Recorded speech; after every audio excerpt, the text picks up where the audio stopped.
Yo guys, and welcome back to another video, and welcome back to another Doctor Who video. And in today's video we're going to be talking about whether Russell T Davies is going to be leaving Doctor Who after 2026 Christmas special.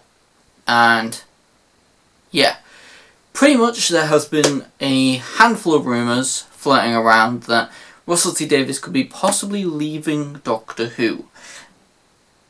And yeah, it's quite an interesting one because I'm not 100% sure where I fully stand on this, because, you know, Russell came back to reboot the show and obviously brought it back. So it would be a little bit puzzling to me as to why he would want to just leave it, you know, instantly when it goes back to the BBC. Personally, you know, I think it's probably a good idea to find a set of writers to essentially leave the show with, but I feel like Russell definitely needs to do a little bit more trialing and a little bit more looking around to figure out who them writers could be. So we're going to go ahead and take a look at a couple of things which I've screenshotted right here, and yeah, pretty much take a look at a couple of different statements, and yes, pretty much the gist of this video. So just before we do get into this video though, if you haven't already, go ahead and hit that subscribe button and smash a like on this video. We upload Doctor Who content every single week, so if you like Doctor Who content, or in fact you like any other type of YouTube content at all, there's a likelihood that I've covered something of your interest. So yeah, hit that subscribe button, smash a like on the video and all that good stuff, and let's get into this video right now. So the first screenshot right here says, new report alleges Doctor Who Disney deal fell apart after plans to Marvelise the franchise failed to work out. Yeah, and it says time for change. So this is 100% true. Like, Doctor Who definitely tried to Marvelise the franchise, I suppose. And yeah, I think I have spoke about this in my previous video, but I think that it was too early to go into the spin-offs. They needed to rebuild Doctor Who and make it a, you know, a commercial success, essentially, with the general public of at least the UK audience again, and then try and obviously build that out worldwide, before they even started thinking about spin-off series and how to essentially Marvelise this whole thing. Yeah, so that's kind of my thoughts on that headline right there. So let's have a little look a little bit deeper into this. It says, now, Deadline reports that the Disney deal fell apart due to concerns that Doctor Who failed to break out from its existing fan base and appeal to the mainstream American audience, as well as its big budget. Among other things, Deadline said that the show's budget was between $6 million, approximately $8.5 million, and £8 million. So yeah, basically between £6 to $8 million and $8.5 to $10.5 million per episode, putting the value of the deal at as much as £168 million, and that would be roughly $221 million. So yeah, this was a big deal. Now yes, I definitely do think that they have put a lot of money into the series, and it definitely feels believable that they have thrown a lot of money like that into this whole thing. First of all, you know, shooting with the camera technology to fit the Disney Plus, you know, the standard which is applicable for the Disney Plus platform, would have taken up a significant amount of budget. But yeah, I feel like the budget of the new Doctor Who series was kind of mishandled. Like, there were certain things which I looked at and I was like, why didn't you just kind of do it slightly differently? For example, one thing that I really, really liked is the CGI aspect. I think it was really, really good.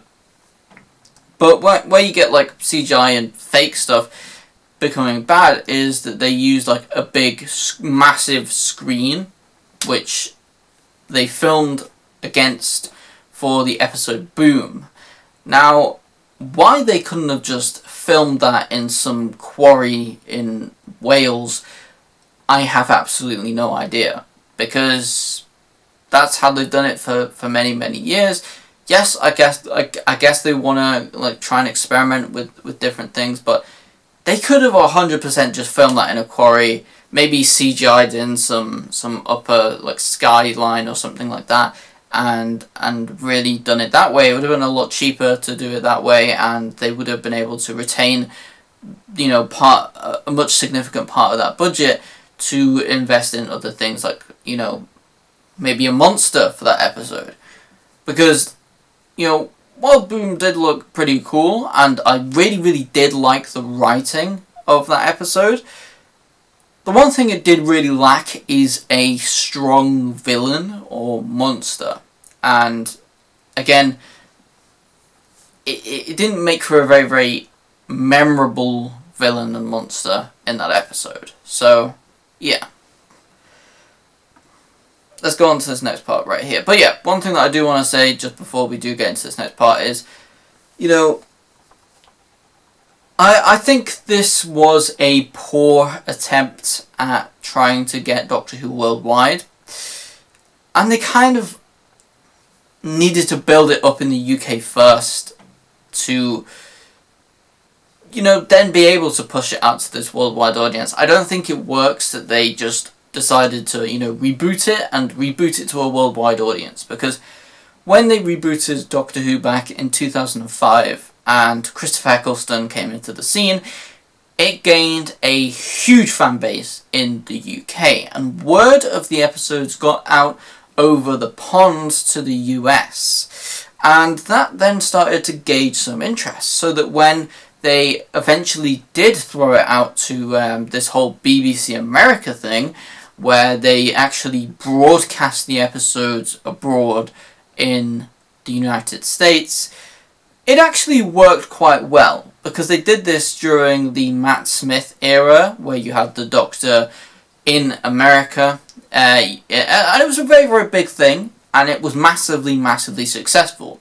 A lot of, you know, Doctor Who at this point in time gained quite a big following in America, and a lot of Doctor Who fans in America did genuinely discover Doctor Who during this period. I've actually talked to Doctor Who fans in America, and all of them basically said that this is when I first started watching Doctor Who, and this is when I first started enjoying the show, when it was broadcasted during the Matt Smith era over in America.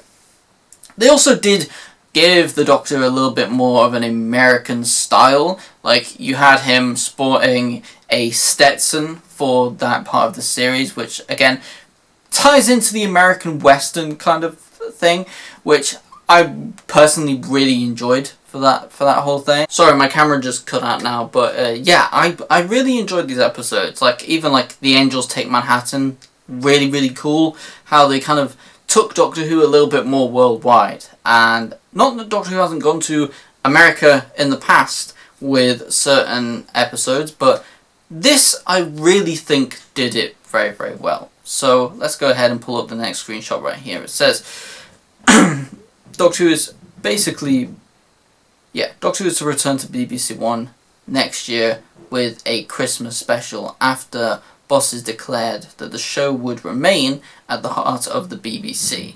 And then it says the corporation is to go it alone after Disney Plus pulled out of funding the sci-fi show several months after the last episode under their 2-year season deal came to an end. So yeah, this is just referring to, obviously, the idea that the BBC is going to kind of take back Doctor Who and make it theirs. Personally, I really like this idea. I think that it's going to allow Doctor Who to be a little bit more creative with their stories instead of relying on the big Disney budget. And yeah, personally, I think that's a win. Now insiders are predicting that the festive episode for 2026 could be a swan song for showrunner Russell T Davies, who looks to set and bow out ahead of a full series being produced in 2027. So yeah, basically this could be like one big last special, which would be nice. It would be nice to see some classic monsters back, because I think that's what the Disney Plus era lacked. Iconic monsters from Doctor Who. So it would be nice to definitely see a lot of them iconic monsters, Daleks, Cybermen, Weeping Angels, etc. Even like Slovene or something like, you know, Clockwork Droids. Any of that stuff, like, that would be really nice to see back in the series. So let's have a little look at this next one. One source said, expect balls... not balls, okay. One source said, expect bells and whistles on this festive outing, as it could be the final one for Russell's showrunner. Daleks, Snowmen, let's see what he comes up with. Yeah, so this is, again, just referring to the idea that Russell T Davies could be making this big Christmas special. After all, he does have a full year to write this thing, so hopefully he just writes something that is really, really good, and something that brings the community back together with Doctor Who. Final screenshot right here, it says, in a statement yesterday, the BBC said that it remained fully committed to the show and will announce plans for the next series in due course to ensure Doctor's adventures continue. So, essentially this is just hinting at that the show is going to go on with or without Russell T Davies, and I really, really like that. I like that we are going to still have Doctor Who. It is not like a huge surprise to me that they have decided to go on with the show. It is like the BBC's biggest, you know, show at this point. Like, it's definitely the highest grossing show for the BBC, especially with like merchandise and all of that kind of stuff as well. So that, you know, it's a very, very big part of what, you know, draws viewers into the BBC to watch. And yeah, I'm excited to see what comes for Doctor Who. I'm excited to see like what actually is in store for us with this Christmas special, with the future of the show, and with this spin-off series, because, you know, believe it or not, I was a little bit skeptical of this spin-off series, but I'm looking forward to seeing what they actually going to go ahead and throw on the plate for this one. But yeah, that's pretty much the end of this whole video. Let me know what you think in the comments down below. Do you think Russell T Davies will be staying on as showrunner of Doctor Who, or do you think he's going to basically end up going out with a big bang in the 2026 Christmas special? Let me know your thoughts in the comments down below. As always, don't forget to smash a like on this video. If you want to support the channel further as well, I do have my own merchandise right here, which I'm actually conveniently wearing right now. So yeah, if you want to go ahead and support the channel, merch link is in the description. This is the 10 years collection. I'm wearing the hoodie right here, and yeah, pretty neat design. But yeah, all of that stuff link in the description. I'm also wearing the beanie as well, as it is getting a little bit colder outside. You know, the Christmas and the winter season is really, really rolling in. So yeah, we have beanies, caps, all of that good stuff. Link in the description to all of that if you want to go ahead and help support the channel. But yeah, if you want to just support the channel anyway, you can hit that subscribe button. It's completely free, and yeah, subscribe for more content on this channel. And yeah, I'm excited to get back into more Doctor Who content on this YouTube channel. So yeah, that's pretty much it for this video. Thanks for watching, comment, like, subscribe, and I'll see you all in the next video. Peace.